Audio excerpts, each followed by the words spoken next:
fútbol. Y el entrenador le dijo: «Oh, no te preocupes por eso. Nosotros te enseñaremos a jugarlo porque ya tienes la talla física para hacerlo». ¿Sabe? Dios nos puede enseñar a orar si espiritualmente somos altos, es decir, si somos lo que debemos ser, entonces Dios puede enseñarnos su voluntad. Su vida de oración no puede ser más grande que su vida personal. La porción bíblica que estoy compartiendo con usted hoy ha sido un gran desafío para mi vida. De hecho, me ha motivado a examinar mi vida y a arrepentirme de algunas cosas. Yo quiero que mi vida sea la clase de vida en la cual Dios se complazca y diga: «Le voy a enseñar a Adrián mi voluntad, y voy a contestar sus oraciones». Usted puede orar por las cosas correctas, y sin embargo su oración puede no ser contestada. Y usted no sabrá qué es la cosa correcta, aunque ore por ella, si es que no está en la voluntad de Dios, si es que no está viviendo la voluntad de Dios. Cuando Israel ganó la batalla en Jericó, muy cerca de Jericó había un pueblito insignificante llamado Ai. Después de haber conquistado la gran ciudad de Jericó, conquistar ese diminuto pueblito de Ai parecía la cosa más fácil del mundo. Sin embargo, los israelitas fueron derrotados por los habitantes de Ai. Fueron avergonzados y fueron humillados. Y Josué, con su rostro en tierra, oró a Dios y le preguntó por qué había permitido que eso sucediera, como tratando de responsabilizar a Dios por la derrota. Y Dios le dijo: «Josué, levántate. Israel ha pecado». En otras palabras, Dios le dijo: «Josué, la oración no es la cosa más importante en este momento. Lo más importante ahora es que estén bien conmigo».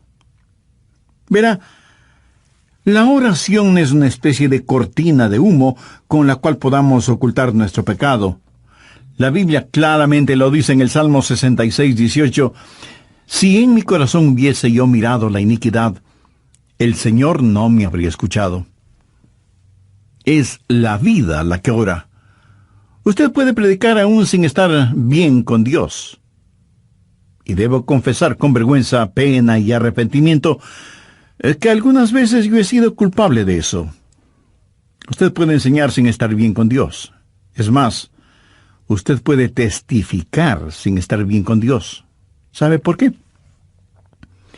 Porque todo esto lo hacemos de persona a persona. Usted no conoce mi corazón. Solo me está escuchando.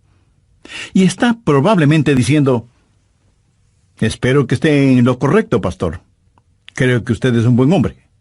Bueno, yo espero que usted crea que lo soy, porque, dicho sea de paso, creo que lo soy. Usted puede tener un maestro con el don de conocimiento y de expresión, y lo que enseña es bueno. Usted puede testificar, y sin embargo su corazón no estar bien con Dios.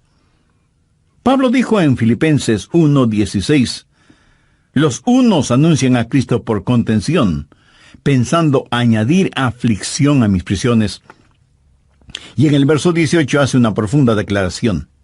¿Qué pues? Que no obstante, de todas maneras, o por pretexto o por verdad, Cristo es anunciado. Y en esto me gozo, y me gozaré aún. Usted podría cantar, enseñar, testificar y aún predicar sin estar bien con Dios. No digo que debería hacerlo, sino que podría hacerlo. Pero definitivamente usted no puede orar sin estar bien con Dios. ¿Sabe por qué? Porque las otras cosas son de persona a persona y nosotros nos podemos engañar mutuamente. Pero la oración es del hombre a Dios, y usted no puede engañar a Dios. Y francamente, esa es la razón por la que muchos no oran. No pueden engañar a Dios. Así que seguimos haciendo todas estas otras cosas, pero cuando se trata de la oración, no queremos orar porque sentimos que Dios nos conoce y nosotros, en verdad, no queremos mirar el rostro de Dios. Cuando usted se desvía espiritualmente, la primera cosa que desaparecerá de su vida será su vida de oración. Cuénteme acerca de su vida de oración y yo le diré qué clase de relación tiene con Dios.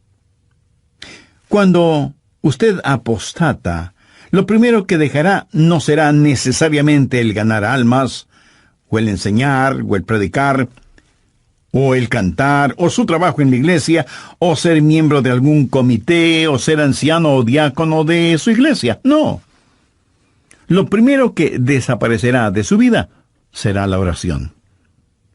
Porque su vida de oración tiene que estar bien antes de que pueda orar. Nuestra naturaleza carnal no quiere orar. Y hablo de una vida de oración, no el balbucear unas cuantas palabras religiosas. La clase de vida de oración que usted viva será la mejor evidencia de cuán espiritual es. Y lo que es usted en privado delante de Dios, eso es lo que es. Y la razón por la que muchos no oramos es porque no somos demasiado. Y como la oración es una doble avenida, Dios y el hombre y Dios, usted no puede falsificar esta relación por mucho tiempo. A veces, forzadamente, se encuentra en una reunión de oración y dice una oración que ya la tiene memorizada. Y todos tenemos esa clase de oraciones, como para quedar bien cuando nos piden que oremos. Pero de lo que estoy hablando es de una genuina comunión con Dios. La parte más importante de su vida de oración es la condición de su corazón. Anote al margen Santiago 5:16. La oración eficaz del justo puede mucho. Y el Salmo 66:18. Si en mi corazón hubiese yo mirado a la iniquidad, el Señor no me habría escuchado. Busque la primera epístola de Juan, capítulo 3, verso 22. Y cualquier cosa que pidiésemos, la recibiremos de Él, porque guardamos sus mandamientos y hacemos las cosas que son agradables delante de Él. Ahora, si usted no guarda sus mandamientos y no hace lo agradable delante de Él, no espere que sus oraciones sean contestadas. Las oraciones contestadas no son para los rebeldes. El contenido de la oración y el carácter de quien ora son cosas necesarias a fin de que la oración sea contestada. Vamos ahora al Evangelio de Juan, capítulo 15. Quiero compartir con usted 3 principios para tener una vida correcta para poder orar. Juan 15, desde el verso 1. Yo soy la vid verdadera, y mi Padre es el labrador. Todo pámpano que en mí no lleva fruto lo quitaré, y todo aquel que lleva fruto lo limpiará, para que lleve más fruto. Ya vosotros estáis limpios por la palabra que os he hablado. Permaneced en mí y yo en vosotros. Como el pámpano no puede llevar fruto por sí mismo, si no permanece en la vid, así tampoco vosotros, si no permanecéis en mí. Yo soy la vid, vosotros los pámpanos. El que permanece en mí y yo en él, éste lleva mucho fruto, porque separados de mí nada podéis hacer. El que en mí no permanece será echado fuera como pámpano, y se secará. Y los recogen, y los echan en el fuego, y arden. Si permanecéis en mí, y mis palabras permanecen en vosotros, pedid todo lo que queréis, y os será hecho. Primero, no voy a tratar de pasar de listo, y le voy a decir las cosas tal como son. Usted tiene que permanecer en Cristo si quiere que sus oraciones sean contestadas. Note lo que dice el verso 7. Si permanecéis en mí y mis palabras permanecen en vosotros, pedid todo lo que queréis y os será hecho. Nosotros debemos ser a Jesucristo lo que el pámpano es a la vid. Así de simple. El pámpano tiene que aceptar el propósito de la vid para su vida y su existencia. Miremos nuevamente lo que dice el verso 4. Permaneced en mí y yo en vosotros. Como el pámpano no puede llevar fruto por sí mismo, si no permanece en la vid, así tampoco vosotros si no permanecéis en mí. Así que, ¿cuál es el propósito del pámpano? Llevar fruto. Ese es el propósito de un pámpano en la vid, llevar fruto. Ahora, si usted no lleva fruto, es un pámpano inservible. Si alguien le regala una canasta con bananas, naranjas, manzanas y algunas ramitas de la vid, usted podrá saborear las frutas. ¿Pero qué va a hacer con las ramas de la vid? ¿Masticarlas? ¿Chuparlas? No lo creo. Los pámpanos de la vid deben llevar fruto. Juan 15:16. No me elegisteis vosotros a mí, sino que yo os elegí a vosotros. Yo os he puesto para que vayáis y llevéis fruto. Si usted quiere que sus oraciones sean contestadas, tiene que permanecer en Cristo para que Él pueda utilizar su vida como pámpano que lleva su fruto. ¿Alguna vez le ha pedido a Dios que le sane de alguna enfermedad y Él le curó? Gracias a Dios por eso. Pero suponga que usted le oró a Dios para que le sane y Él no lo hizo. Bueno, puede haber un número de razones para eso. Una pudiera ser la siguiente. Dios le pregunta, ¿por qué debo darte salud para que sigas sirviendo al diablo? Es decir, ¿por qué la vid debe darle vida al pámpano si el pámpano no produce ningún fruto? Esa clase de pámpano debe ser extirpado. ¿Por qué Dios debe bendecirle? ¿Cuál es el propósito de la oración? El propósito de la oración es que Dios sea glorificado cuando usted produzca mucho fruto. Juan 15:8 dice, en esto es glorificado mi Padre, en que llevéis mucho fruto y seáis así mis discípulos.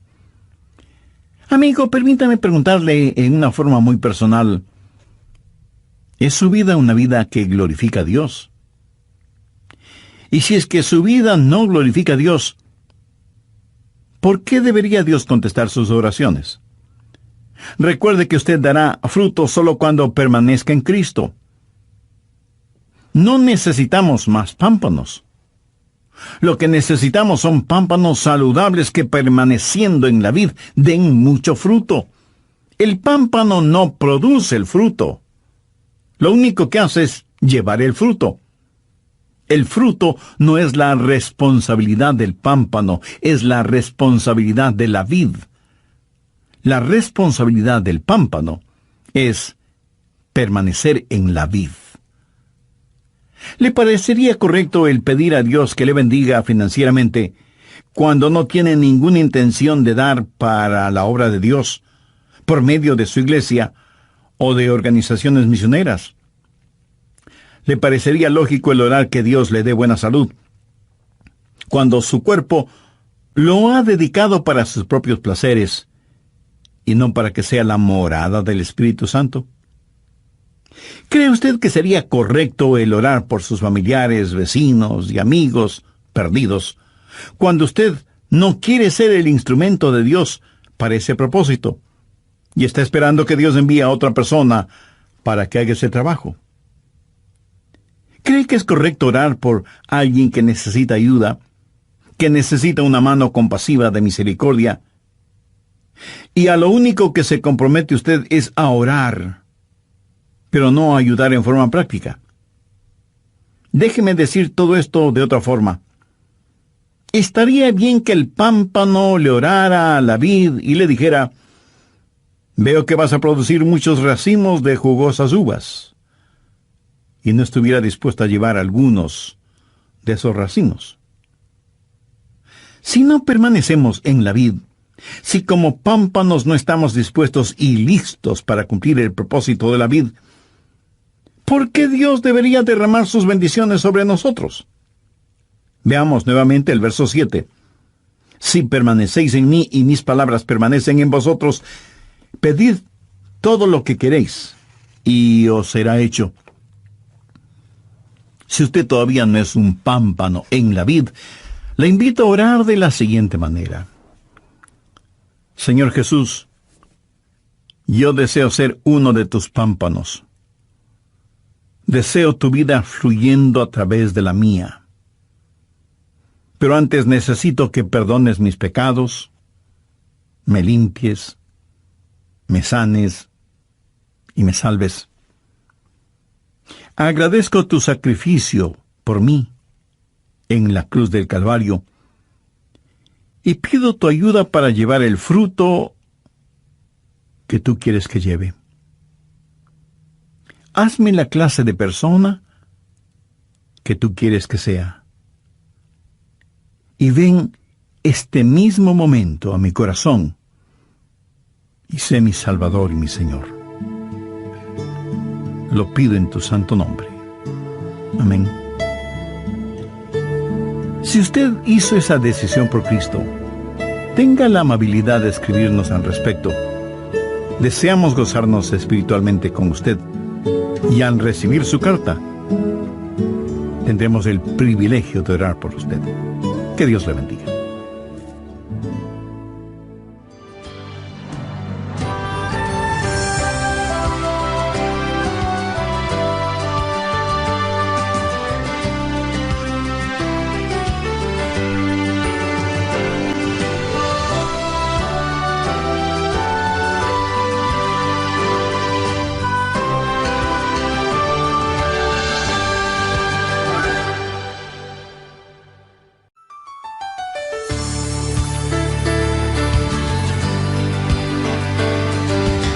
Prestemos atención a lo que el Dr. Adrian Rogers nos dice. Por los países del mundo viajan hacedores de milagros que han desarrollado un léxico pseudoespiritual muy especializado. Pero ellos dicen: hemos tenido tremendas reuniones, cientos de personas fueron sanadas. Bueno, si usted quiere saber si fueron tremendas reuniones evangelísticas, regrese un año después y vea si los cientos de personas que fueron sanadas continúan sanas. ¿Y cuántos de esos cientos de personas ahora son discípulos de Cristo? Dios no nos mandó a que primordialmente sanemos a la gente. Dios nos mandó a ser discípulos. Los frutos sensacionalistas son como el Alka-Seltzer. Burbujean y hacen ruido hasta que se les termine el gas. Bienvenidos a El Amor que Vale, el ministerio radial del Dr. Adrian Rogers. La naturaleza interna de un genuino creyente que permanece en Cristo es Cristo. Cuando usted permanece en Cristo, la naturaleza de Jesús va a estar en usted, así como cuando un pámpano permanece en la vid. La misma naturaleza de la vid ha de estar en ese pámpano. O sea, la misma vida de Jesús estará en usted si usted permanece en Cristo. La segunda parte del estudio bíblico, Cómo estar en el lugar de la oración, nos es presentada por el Dr. Adrian Rogers en la voz del pastor Lenín de Llanón. Haré un breve resumen del programa anterior. Usted podría cantar, enseñar, testificar y aún predicar sin estar bien con Dios. No digo que debería hacerlo, sino que podría hacerlo. Pero definitivamente, usted no puede orar sin estar bien con Dios. ¿Y sabe por qué? Porque las otras cosas son de persona a persona, y nosotros nos podemos engañar mutuamente. Pero la oración es del hombre a Dios, y usted no puede engañar a Dios. Y francamente, esa es la razón por la que muchos no oran. No se puede engañar a Dios. Así que seguimos haciendo todas esas otras cosas, pero cuando se trata de la oración, no queremos orar porque sentimos que Dios nos conoce y nosotros en verdad no queremos mirar en el rostro de Dios. Cuando usted se desvía espiritualmente, la primera cosa que desaparecerá de su vida será su vida de oración. Cuénteme acerca de su vida de oración y yo le diré qué clase de relación tiene usted con Dios. Cuando usted apostata, lo primero que dejará no será necesariamente el ganar almas, o el enseñar, o el predicar, o el cantar, o su trabajo en la iglesia, o ser miembro de algún comité, o ser anciano o diácono en su iglesia. No. Lo primero que desaparecerá será su vida de oración. Porque su vida de oración tiene que estar bien antes de que pueda orar. Nuestra naturaleza carnal no quiere orar. Y hablo de una vida de oración, no de balbucear unas cuantas palabras religiosas. La clase de vida de oración que usted viva será la mejor evidencia de cuán espiritual es. Y lo que es usted en privado delante de Dios, eso es lo que es. Y la razón por la que muchos no oramos es porque no somos demasiado. Y como la oración es una doble avenida, Dios y el hombre y Dios, usted no puede falsificar esta relación por mucho tiempo. Escuche lo siguiente muy atentamente. No ore por nada que no esté dispuesto a que Dios lo haga por intermedio suyo. No estoy diciendo que Él siempre lo hará por su intermedio. Si lo que pide no está de acuerdo a la voluntad de Dios, le puedo asegurar, bajo la autoridad de la palabra de Dios, que Él no lo hará. No importa que usted ore postrado en tierra con sus vestidos rasgados y cubierta su cabeza con ceniza. La prueba de su permanencia en Él es el fruto que exhibe. Es decir, si usted no lleva ningún fruto, no trate de convencer a nadie de que permanece en Cristo. ¿Y qué es el fruto, después de todo? El fruto es la expresión externa de su naturaleza interna. Mire los árboles frutales. A cierta distancia usted no puede decir si es un árbol de peras, o de manzanas, o de duraznos, o de cualquier otra fruta. Tal vez usted sí pueda identificarlos. Yo en eso soy ignorante. Para mí todos los árboles me parecen iguales. Pero los puedo identificar de inmediato cuando veo su fruto. Por su fruto, usted reconoce el árbol. En Mateo 7:16 leemos, por sus frutos los conoceréis. La naturaleza interna de un genuino creyente que permanece en Cristo es Cristo. Cuando usted permanece en Cristo, la naturaleza de Jesús va a estar en usted, así como cuando un pámpano permanece en la vid, la misma naturaleza de la vid va a estar en ese pámpano. O sea, la misma vida de Jesús estará en usted, si usted permanece en Cristo. El fruto del que está hablando aquí no es el construir iglesias grandes o pequeñas, ni el ganar tantas personas para Cristo. El fruto del que está hablando aquí lo encontramos descrito en Gálatas 5, los versos 22 y 23. Mas el fruto del Espíritu es amor, gozo, paz, paciencia, benignidad, bondad, fe, mansedumbre, templanza. Contra tales cosas no hay ley. Alguien ha comentado muy sabiamente, por cierto, que estos versículos son la biografía de Jesús. La vida de Jesucristo va a ser reproducida en mí. Y alguien dirá, bueno, yo pensé que deberíamos ser ganadores de almas. Yo creo que ese debe ser el fruto. Pues no lo es. La Biblia dice, mas el fruto del Espíritu es amor, gozo, paz, paciencia, benignidad, bondad, fe, mansedumbre, templanza. Contra tales cosas no hay ley. La semilla está en el fruto. Es la semilla la que se reproduce, pero es el fruto que ocasiona que la semilla sea esparcida. Y lo que necesitamos hacer es tener frutos que hagan que la semilla sea deseable. Es la vida del Señor Jesucristo la que va a estar en nosotros cuando permanecemos en Él. Cuando estamos unidos con Cristo, su vida fluye de nosotros, y cuando usted ha estado junto a una persona que permanece en Cristo, usted, por así decirlo, ha estado junto a Jesús. Usted me dirá, pastor, eso está un poquito exagerado. No, de ninguna manera. Amigo, yo estoy en Él, y Él es mío. Y nosotros, sus hijos, somos su cuerpo. Somos parte de Él tanto como el pámpano es parte de la vid. Su vida está en nosotros. Él habita en nuestra humanidad.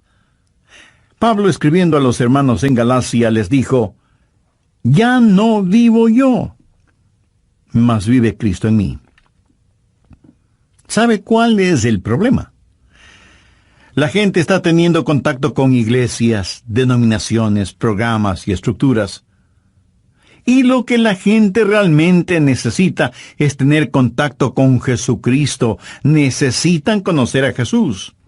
La vida de Dios necesita fluir de nosotros, y cuando la vida de Dios emane, salga de nosotros, es cuando daremos fruto, y fruto que permanezca. Veamos una vez más Juan 15:16.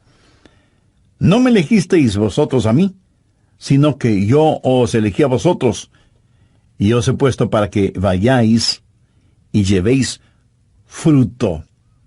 Si usted, el pámpano, no está dando ningún fruto, es que no está permaneciendo en Cristo, que es la vid. Usted está rechazando a aquel que le ha escogido y le ha ungido para que dé fruto, y para que su fruto permanezca.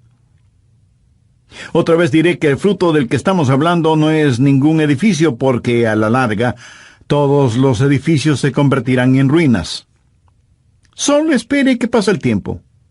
Y con ese pasar del tiempo, el frío pero real aliento de la destrucción terminará con edificios y todo lo demás.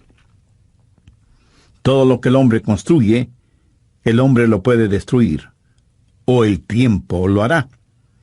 Pero lo que usted hace en el poder del Espíritu Santo de Dios nunca jamás será destruido. Ese fruto permanecerá, será eterno. Todo lo demás será como madera, heno y hojarasca frente al tribunal de Cristo. Por los países del mundo viajan algunos evangelistas que han memorizado algunos cuantos mensajes evangelísticos. Y yo no estoy en contra de eso. Pero ellos dicen: hemos tenido tremendas reuniones. 500 personas hicieron decisiones de fe. Bueno, si usted quiere saber si fueron tremendas reuniones evangelísticas, regrese un año después y vea si hay 500 discípulos. Dios no nos mandó primordialmente a que tratemos de que la gente haga decisiones. Dios nos mandó a hacer discípulos. Los frutos sensacionalistas son como el Alka-Seltzer, burbujean y hacen ruido hasta que se les termine el gas. Cualquier cosa que Jesús hace permanece para siempre. El pámpano no produce el fruto. La vid produce el fruto. El pámpano lleva el fruto. Si usted quiere que sus oraciones sean contestadas, tiene que permanecer. Si permanecéis en mí, y mis palabras permanecen en vosotros, pedid todo lo que queréis, y os será hecho. Cuando usted comienza a dejar que la vida de Jesucristo fluya a través suyo, cuando está disponible para los propósitos de Cristo, cuando se rinda por completo a Jesús como el pámpano a la vid, entonces, mi querido amigo, tendrá la clase de vida que necesita para orar y que sus oraciones sean contestadas. Pero note que él da otra calificación en el verso 7 y también tiene que ver con el carácter de la persona que está orando. Si permanecéis en mí y mis palabras permanecen en vosotros, pedid todo lo que queréis, y os será hecho. Hay una vida en comunión con el Señor, y eso es permanecer en Él. Y hay una vida controlada por el Señor, y esa es su palabra que permanece en nosotros. Y estas dos cosas construyen un carácter, y ese carácter será evidente en la vida de quien ora. ¿Qué significa que su palabra permanezca en nosotros? La palabra permanecer quiere decir vivir con, estar permanentemente en el hogar. Cuando la palabra de Dios llega, no lo hace como huésped por una noche, sino que viene a tomar residencia en nosotros, y ese momento comienza a habitar en nosotros. Cuando eso pasa, sucederán tres cosas. Primero, la palabra de Dios le controlará. Es decir, la palabra de Dios, por medio de sus mandamientos, le dirá lo que debe o no debe hacer. Y los mandamientos de Dios son eso. Mandamientos, no sugerencias. ¿Hay alguna cosa que Dios le ha dicho que haga y que usted no la está haciendo? Bueno, entonces, ¿cómo espera que Dios conteste sus oraciones? Si permanecéis en mí y mis palabras permanecen en vosotros, pedid todo lo que queréis, y os será hecho.